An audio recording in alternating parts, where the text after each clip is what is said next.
Baik, sebelumnya saya ucapkan terima kasih atas waktu dan kesempatan yang telah diberikan. Jadi di sini kami dari kelompok 7 ingin mempresentasikan tentang digitalisasi operasional strategi pengembangan usaha minuman es gemas melalui implementasi sistem komputerisasi berbasis database untuk memenuhi persyaratan ujian tengah semester mata kuliah perancangan basis data program studi sistem informasi.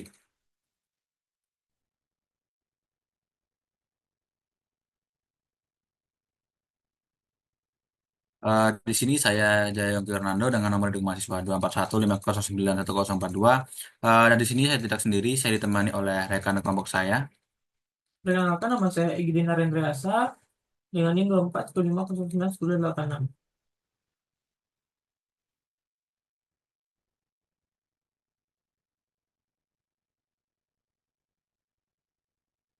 Untuk membuka presentasi pada kali ini, saya akan memulai dengan penjelasan mengenai analisis sistem. Nah, untuk analisis sistem dari stand minuman es gemas ini, jadi eh, perlu teman-teman ketahui profil dari es gemas atau stand minuman es gemas ini.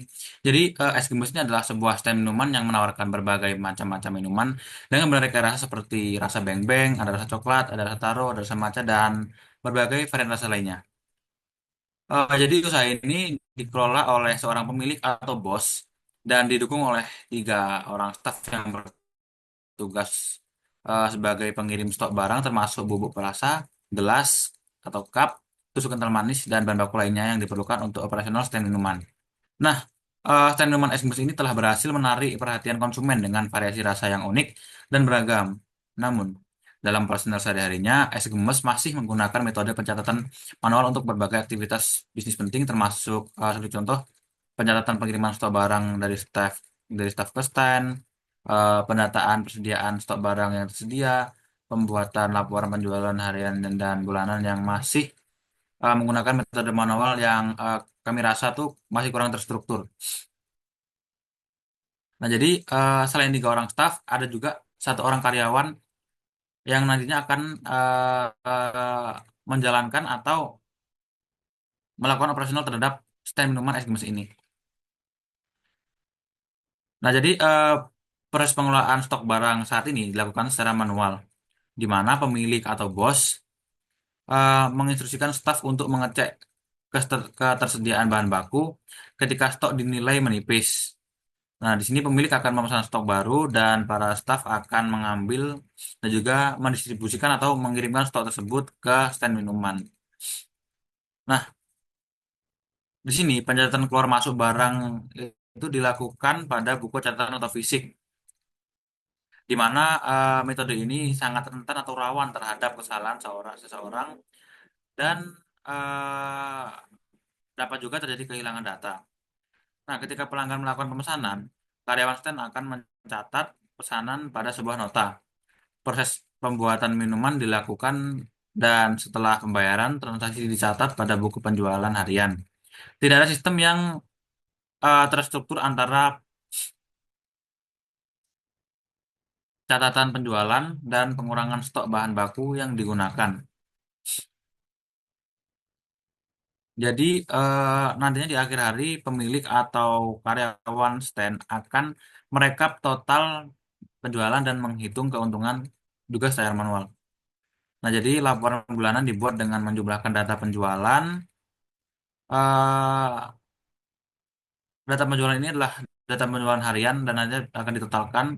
Biasanya ditotalkan ini setelah 3 hari sekali. Nah, jadi pentotalan ini cuman hanya dicatat di dalam buku. Nah, kami rasa proses ini memakan waktu dan rawan kesalahan perhitungan. Nah, dari analisis sistem yang berjalan saat ini, beberapa permasalahan yang diidentifikasi yang dapat kami identifikasi adalah sebagai berikut. Nah, untuk yang pertama, pencatatan manual pada buku fisik membutuhkan waktu yang lama dan rawan terhadap kesalahan penulisan atau perhitungan. Dan yang kedua, tidak adanya sistem yang terstruktur dapat menyebabkan pemilik sulit melacak stok barang sehingga sering terjadi kehabisan stok atau kelebihan stok. Nah, untuk yang ketiga, data penjualan yang tersimpan secara manual sudah dianalisa untuk mengidentifikasi market penjualan atau minuman favorit pelanggan. Yang keempat, pemilik masih mengalami kesulitan dalam memantau kinerja staf kinerja staf, pengiriman, dan memastikan semua pengiriman stok tercatat dan benar. Nah, untuk yang terakhir, belum memiliki sistem untuk melacak preferensi pelanggan maupun program loyalitas pelanggan, sehingga semua transaksi dengan pelanggan itu bersifat secara langsung atau transaksional tanpa adanya histori data yang terdokumentasi.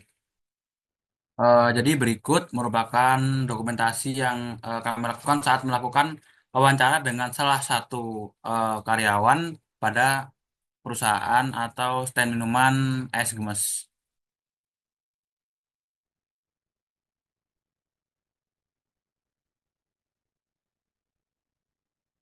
Nah, memasuki bagian implementasi sistem, di sini ada dua poin penting, yakni gambaran umum sistem informasi dan juga desain database. Di sini saya akan memaparkan lebih lanjut terkait gambaran umum sistem informasi. Nah, jadi sistem informasi yang diusulkan untuk SGMES ini adalah sistem komputerisasi berbasis database yang mengelola seluruh operasional bisnis secara terstruktur. Nah, jadi sistem ini akan menggantikan metode pencatatan manual yang saat ini digunakan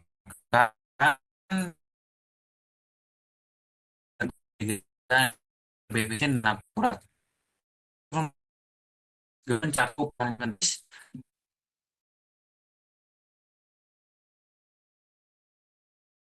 aktivitas dan pelaporan kinerja bisnis usaha untuk memantau dan mengendalikan seluruh operasional bisnis secara real time. Sistem ini benar-benar dirancang untuk mengatasi seluruh kasih pada analisis sistem saat ini. Nah, untuk alur kerja utama dalam sistem ini meliputi yang pertama proses pengiriman stok.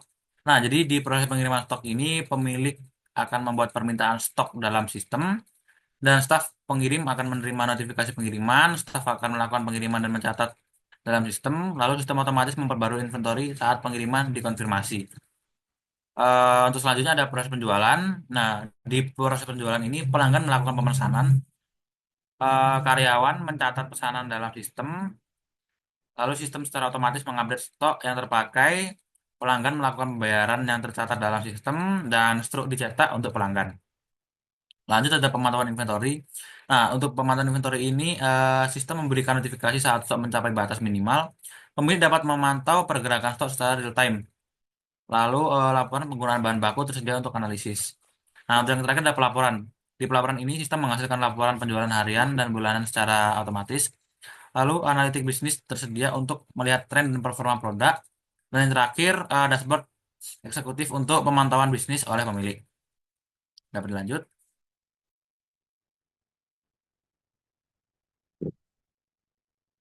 Untuk mengenai desain database ini akan dipaparkan lebih lanjut oleh rekan saya. Kepada yang bertugas saya persilahkan. Baik, terima kasih atas kesempatannya. Izinkan saya menjelaskan tabel IRD-nya. Izinkan saya menjelaskan alur dari tabel IRD-nya. Nah, dapat kita lihat pemilik itu dapat melakukan sebuah pemesanan dan pengecekan dari stok. Nah, selain itu, pemilik juga dapat memperkerjakan beberapa staf, seperti yang sudah dijelaskan oleh rekan saya tadi. Nah, selanjutnya, staf itu melakukan pengiriman stok dan bertugas mengelola stok. Nah, stok-stok tersebut kemudian akan dikirim dan digunakan oleh stand karyawan. Nah, selanjutnya stand karyawan ini akan mencatat laporan hasil laporan harian dan menjual beberapa produk yang dihasilkan. Nah, kemudian pelanggan itu akan memesan produk. Nah, produk yang dipesan itu akan masuk ke dalam sebuah pemesanan. Nah, tiap-tiap pemesanan itu memiliki detail-detail pemesanan. Nah, dari detail pemesanan itu akan menghasilkan transaksi yang masing-masing. Lalu pelanggan itu akan melakukan sebuah transaksi. Nah, hasil dari transaksi tersebut akan mempengaruhi jumlah dari stok yang sebelumnya. Selanjutnya,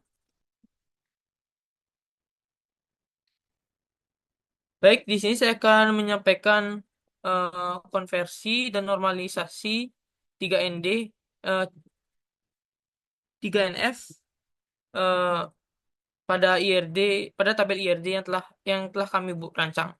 Nah, pada tahap pertama, pada tahap 1NF itu tabel IRD-nya sudah karena sudah memenuhi persyaratan 1NF, maka kita mulai dari tahapan yang kedua, yaitu 2NF.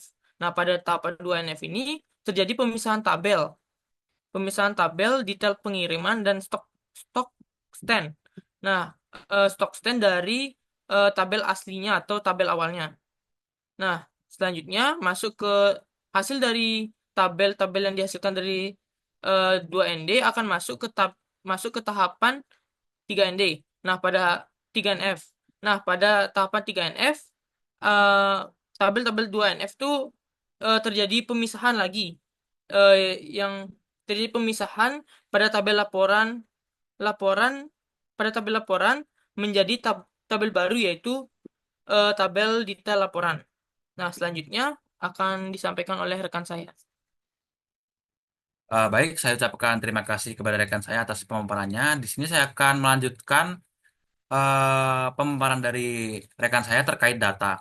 Nah, berikut adalah data dari laporan meliputi jumlah stok, stok yang dibeli oleh pelanggan, sisa stok,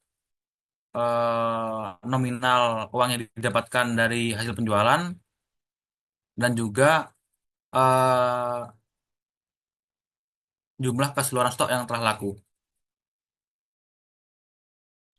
Baik, izin menyampaikan, sebelum kita mengakhiri presentasi dari hasil yang sistem yang telah kami rancang, izinkan saya menyampaikan entitas-entitas apa saja sih yang terdapat pada IRD yang telah kami rancang. Nah, pada entitas pertama itu ada entitas pemilik. Nah, di mana pemilik ini memiliki atribut seperti kontak pemilik, ID pemilik, dan nama pemilik. Nah, di mana pada ID pemilik ini merupakan primary key dari pemilik. Nah, terus pemilik ini akan disambungkan dengan relasi memperkerjakan kepada staff. Nah, pada staff ini merupakan entity, di mana entity ini memiliki dua atribut, yaitu ID staff sebagai primary key dan nama staff. Lanjut ke entity yang ketiga, yaitu pengiriman stok. Nah, pada pengiriman stok ini memiliki entity sebanyak 4. Nah, eh, pengiriman stok ini terdapat entry part seperti ID pengiriman, tanggal pengiriman, keterangan, dan alamat tujuan. Nah, ID pengiriman ini sebagai primary key. Selanjutnya, pada entity keempat, yaitu entity stock. Nah, pada entity stock ini eh, memiliki eh, sa- memiliki 5 atribut, di mana terdiri dari ID stok, stok minuman, jumlah stok, tanggal update, dan nama bahan. Nah, ID stok ini merupakan primary key dari stok. Selanjutnya pada entity yang kelima itu ada stand karyawan. Nah, pada stand karyawan ini terdapat atribut seperti nama karyawan, ID karyawan, kontak karyawan, dan alamat stand. Nah, pada stand karyawan ini memiliki primary key, yaitu ID karyawan. Selanjutnya ada entity laporan yang terdiri dari ID laporan, tanggal laporan, total penjualan, total pengeluaran, total keuntungan. Nah, di mana pada laporan atau entity pelaporan ini memiliki primary key, yaitu ID laporan.